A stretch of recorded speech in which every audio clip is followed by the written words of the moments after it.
If you've been jumping from strategy to strategy, looking for the perfect thing, my guest today has the answer, and it's almost too simple. Amanda Walker is all about framework and how having a framework can show prospects how you get them from point A to point B, and having that visual is like magic. Let's get on to the show.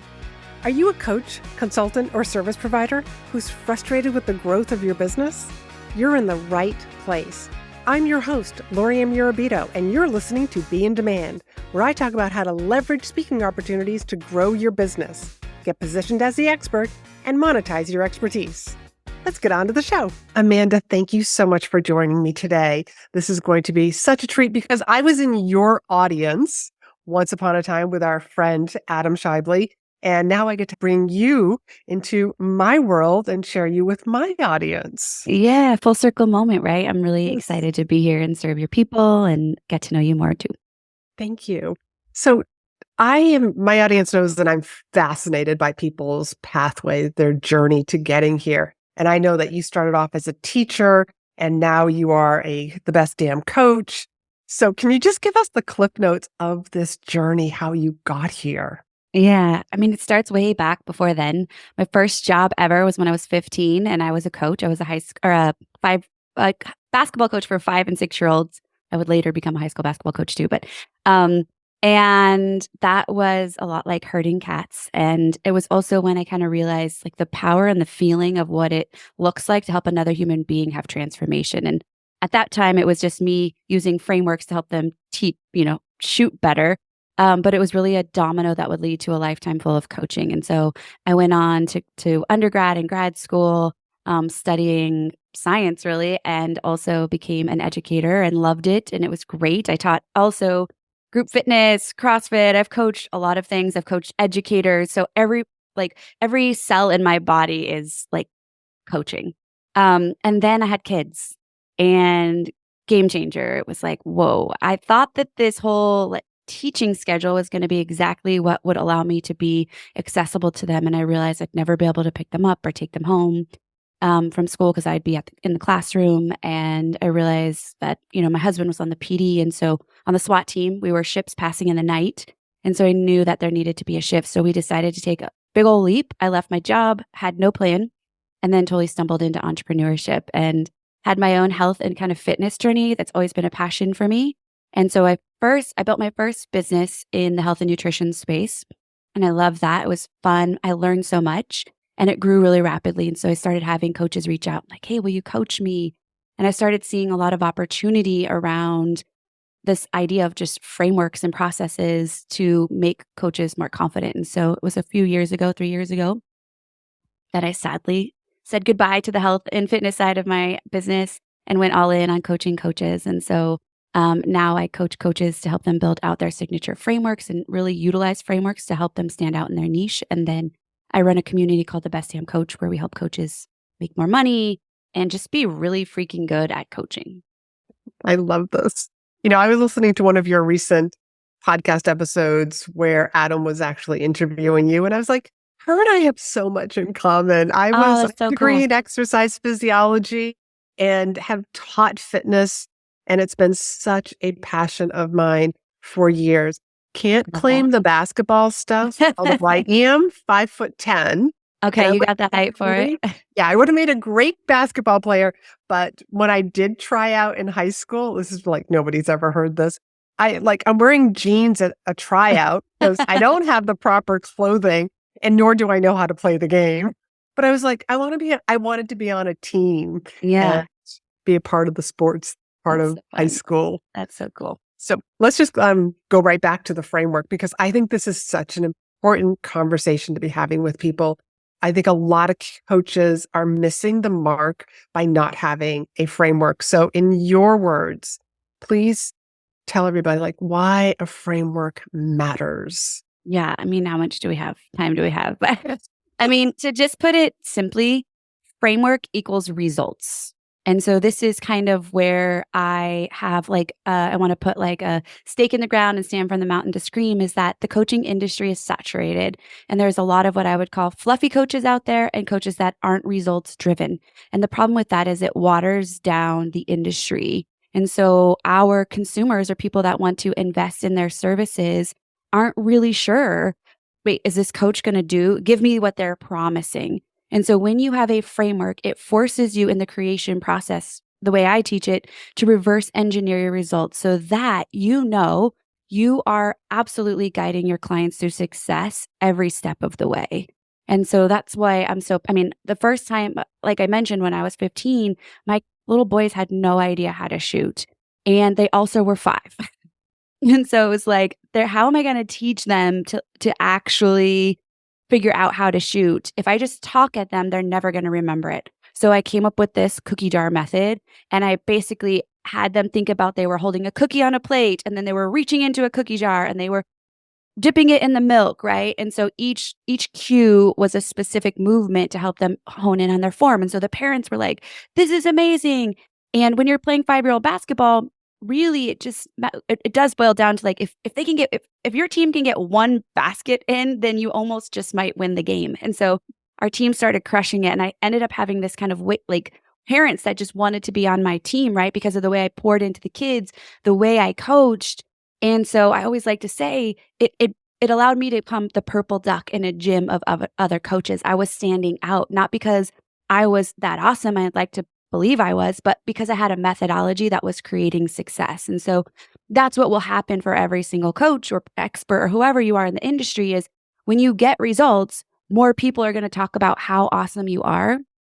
And organically, you have an increase in traffic and renewals, referrals, and retention inside of your business. So it's a win, like, 360 degrees in your business. I love that. Thank you very much for sharing all of that. And I can just picture those little 5-year-olds, with the cookie method and Yes, really they're so cute. understanding it. Yes, for That's sure. brilliant. So what are the common mistakes that you see coaches make when they are trying to come up with their framework? Because like looking at it from the outside, and I do have a framework, is they're so in their business that they don't even know how they actually do and help their clients get the results. Yeah. I see 5 common mistakes, but I'll just hit on a couple. I think the first and most common is that people they cram too much in, and they're trying to solve too many problems with one framework. So they're like, I only have this time, this 6-week, coaching container, this 12-week coaching container. And they want to go really wide instead of deep. And usually this is a greater symptom of not really having a specific problem that they're solving in their business. So they're really trying to solve a general problem like eat more healthy, or let's say, get out of debt, which seem like specific problems. Yes, they are, but there's a lot more that it takes to solve that problem. And so I really encourage when I teach inside the lab, we got to get crystal clear on what that problem is. And when we know the specific problem we're solving, then it makes the framework just so much easier to build out. And then when your clients are successful at that goal, then you can always go level 2. Okay, now let's work on a new goal, specifically speaking to more one-to-one work. But I think a lot of coaches are afraid that they want to teach them all the things, and then it is extremely overwhelming. And in doing that, the client really misses out on a possibility of amazing results.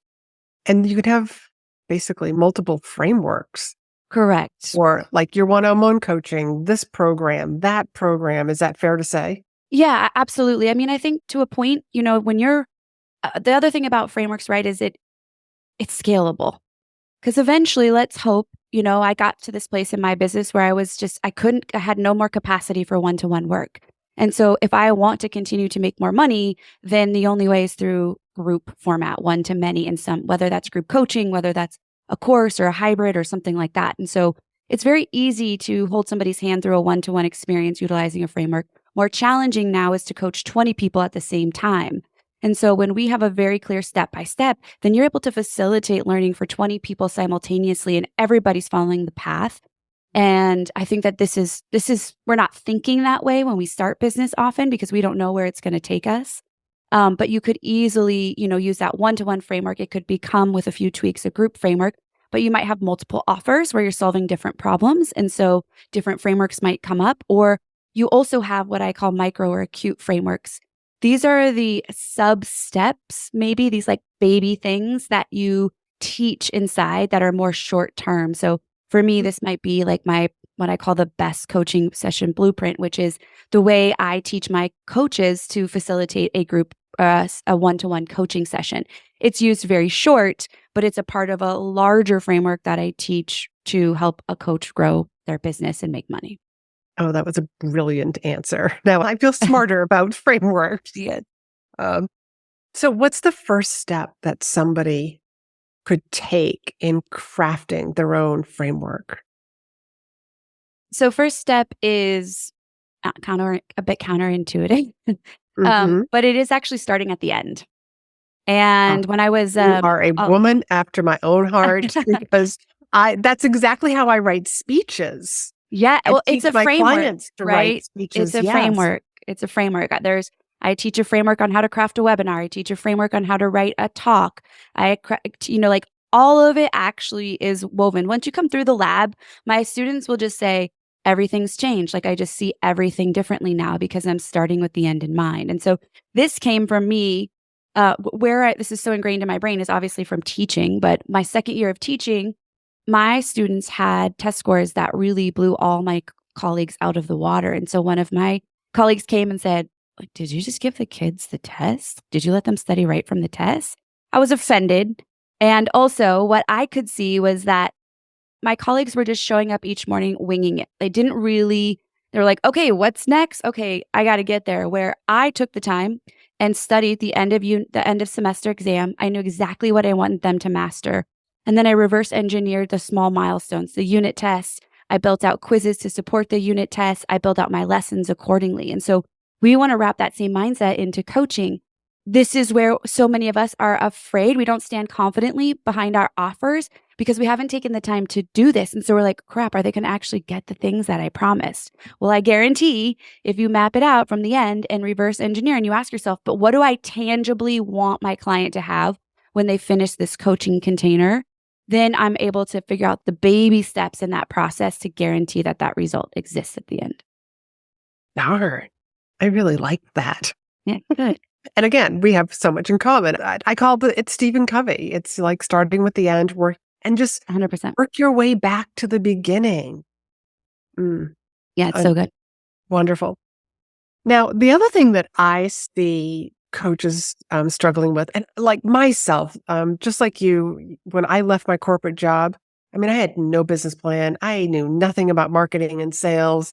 And I worked in a hospital where, like I walked in every day and here's the 8 patients that I had to take care of that entire day. Like basically my clients came to me, so I never had to worry about that. Yeah. So when I started my entrepreneurial journey, I mean, this struggle with clients, how do you get them? And most importantly, like, because to keep the doors open, you have to have money coming in.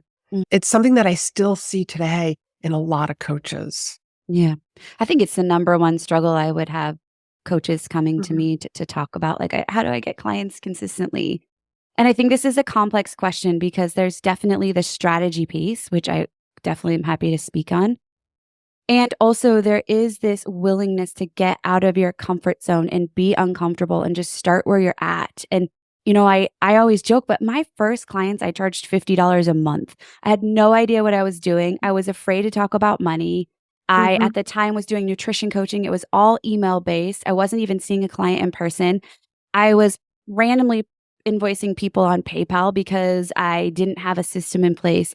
And I'm so glad I did that because I just like met myself where I was at and I charged $50 and I learned quickly that wasn't sustainable and I bumped up to $200 a month and I felt like, very quickly I replaced my teaching salary, which isn't hard to do, but I was making $30,000, $40,000, in the second and third year and I'm so grateful that what my focus was always on, do I have a framework that gets results? And when I focused on that, people become your walking billboard. They are literally, especially in the beginning when I was doing health and fitness, their bodies were literally billboards for our success together as client and coach. And so I think a lot of people just miss that. They, grassroots, you got to talk to people. Right now in my community, every August, we do a sales challenge and it's only on conversations. It's about getting out and tracking just how many conversations, because people don't mind read you. They have no idea, even if you're making amazing content, that you actually coach. You have to talk to people about your services. You have to go, as we say in my community, go to where you are not known, whether that's pitching podcasts, whether that's going to networking events, whether that's speaking on stages, which is such a brilliant way to do it. All of those things are extremely valuable, but you've got to find a consistent way that matches your strengths and continue to get out there and be consistent, not just one and done. Don't host one webinar and it not meet your expectations and quit, which is really this resiliency piece I was mentioning. But that's really where I see a lot of coaches fall off, is they do something once or twice and they want immediate gratification. And the reality is you got to keep putting in the work. People are watching you. And if you quit showing up, they're not going to show up for you. 100%. I blame McDonald's and the drive-through for Amazon. that instant gratification. But yes, now it's Amazon. And by the way, I charged when I first started $25 a session. There you go. Yep. Yep. Start where you can start, right? Yeah. So here's what I'm hearing is that, okay, as a coach, you have a framework for how you help your clients get from point A to point B. But I'm also hearing that as a coach trying to build a business, I should have like this framework that I could be following. Yeah, for sure. I mean, uh, my bias opinion is that errors that also are happening in the industry is there's a lot of discussion of high ticket offers. And I see a lot of coaches trying to sell, 3K and above packages. I think the industry is trending differently. There's saturation in the market and our consumers are getting smart. We can look at data that tells us that the warm up period is increasing. We need to have more touch points. And so what we need to do as practitioners is be smart about that. So I am such a fan of what I call a small bite front end offer. So this is like a taster. It's like when you taste a piece of the chocolate cake and you're like, I want that one, right? It was so good. I want more of that. And that's what I think really bridges that, for me, that's where our revenue trajectory just massively shifted, was when I built out a way for people to taste what it's like to work with me in a very, reasonable price point. And they got a tremendous amount of value. It also solves a very specific problem. This is my Framework Builder Lab. I'm doing one specific thing in there, and then it leads into a next tier offer. So that's my bias approach. I teach all my coaches how to do this. I see it work tremendously in different, niches for this, but 100%. There should be not just throwing spaghetti at the walls all the time. Gosh. And your framework lab is very reasonably priced. Yes. Yes. And I love and I literally was just having another conversation with another guest on my podcast about having that little taster that, this is what it's like. I look at my own behavior, my own buying behavior, and the people that I have bought from that I've had the most success with are people that I took a little program from them so that I could see what their coaching style was like. So I could see what their teaching style, see what the videos were like even. And then did say yes to a bigger price tag and Yeah, was 100%. very happy. And then I look at my own clients, people who have worked with me, they've done the exact same thing. Let me just pick Laurie-Ann's brain for like an hour or buy one of her little low-cost programs and it's those little steps in becoming before they say yes to one-on-one coaching. So 100%. I see that changing the industry also. There's a million ways to do it. For me personally, I don't focus on even having a freebie in my business anymore. Every way to qualify leads has some sort of price tag associated with it, even at the low point, which is just a $27 offer, which is our coaching session blueprint. But what I watch is this just amazing, ecosystem play out. And they move from that $27 offer to the mid-tier offer to the next. And it's all focused on framework, which equals results. And so they're getting results, so they know and have the competence and confidence you to continue to get more results. Okay, I really love that you just said you don't have a freebie. You don't have a free lead magnet. Get on my email list. It is literally like you need to buy something from me. Yeah, and I say that with, we do have a freebie. I don't focus on it. It sits out on the website. I actually use it as a bonus inside my webinars too.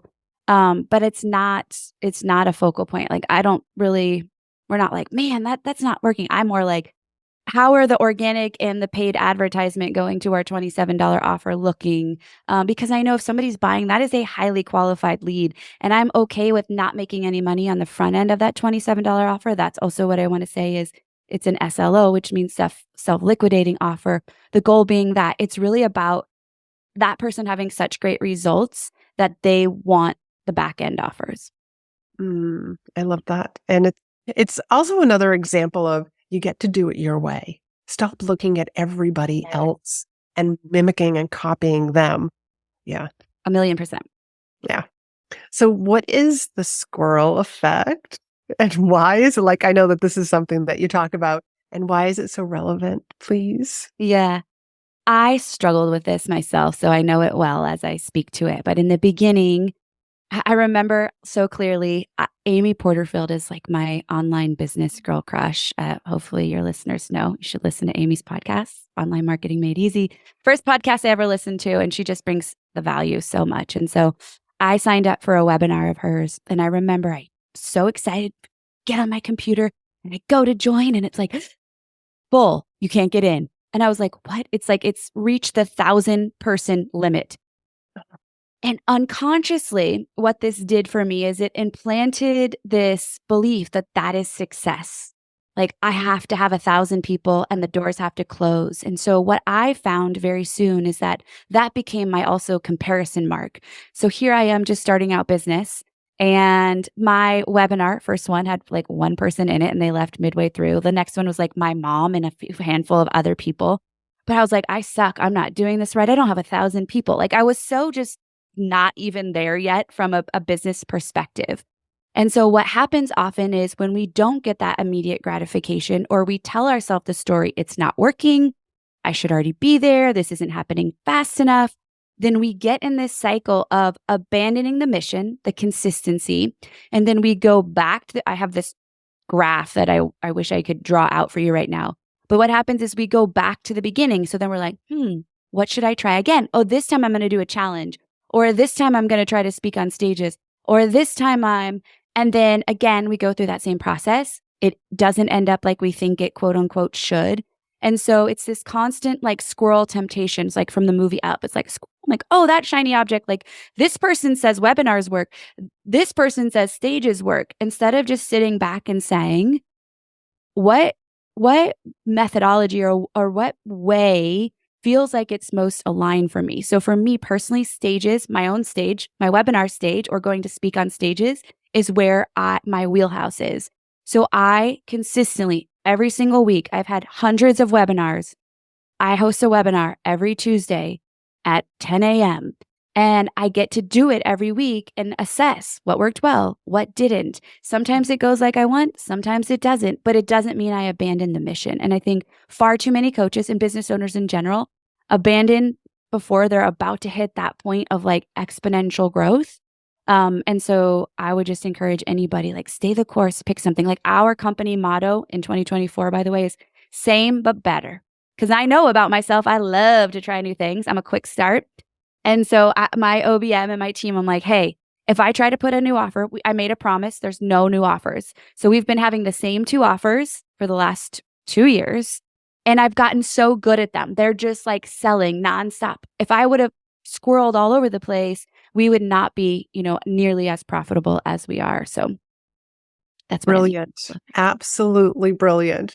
And this kind of brings me back to, why I tell people like, we're going to write a signature speech and you're going to use it over and over and over again. What happens is you get really good at delivering that presentation again and again and again.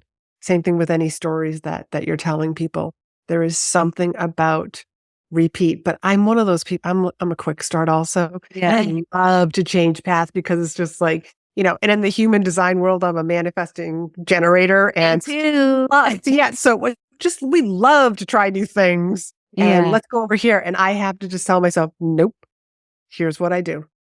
And something Stay here. Yeah, I love that. Something that really shifted for me too is reminding myself that my business should be boring and my life is where excitement is. And so I think a lot of times because we love entrepreneurship, we love the creation, we love to test things, is that it's very easy for business to suck us in and become the thing where we get our like endorphin kickback. And what I realized is like I was neglecting some of the things in my life and where that excitement could be. So I started asking myself the better question is, how do I make my business a bit more boring and redundant and reliable and consistent so it generates money while I'm sleeping? And then how do I pour into my life to build more excitement? And so I think often people have these two things flip-flopped. I just had an aha moment with that little bit that you had. Back in college, I took a strong interest Campbell test, and so it was to guide you into career paths. Well, and I took it twice because, of course, I got to see if the results were the same, like a Yeah, of couple of years course. later. And one of the occupations that came up for me was the military, which as an entrepreneur, I would not do well in the military. Yeah, But sure. the reason why I came up with the military was because I like to do things in a methodical way. Sure. I feel comfortable with that. When I was in healthcare, I did exams in a very methodical way. And now I'm just hearing you say this, and this is why, like, it's like stay in your lane, because if I just stay methodical, it's all like it just works out for me. Yeah.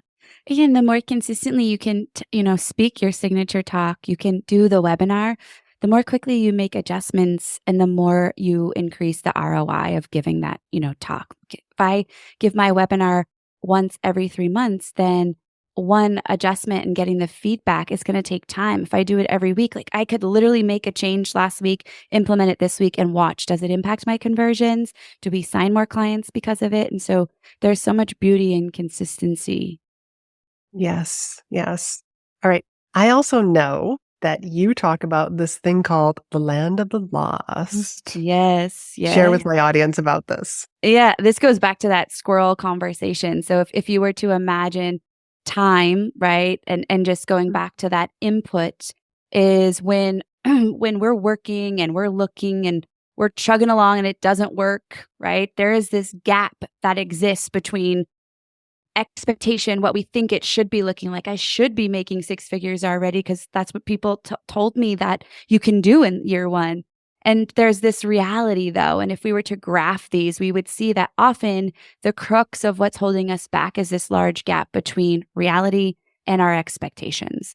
And so that is what I call the land of the lost, this gap that exists between those, because that is where we start to tell ourselves this inner dialogue of self-sabotage should be further along. This isn't working. And in fact, that one's huge. So many people will tell me this isn't working. And I'm like, tell me why it's not working specifically. Well, only 5 people showed up. I'm like, hear your language. Only 5 people showed up sounds different than 5 people showed up, right? Tone matters and how we talk to ourselves, how we coach, obviously, too. And so that land of the lost is where we hover and we begin to ask the wrong questions of ourselves. And then we go back to that original start over place.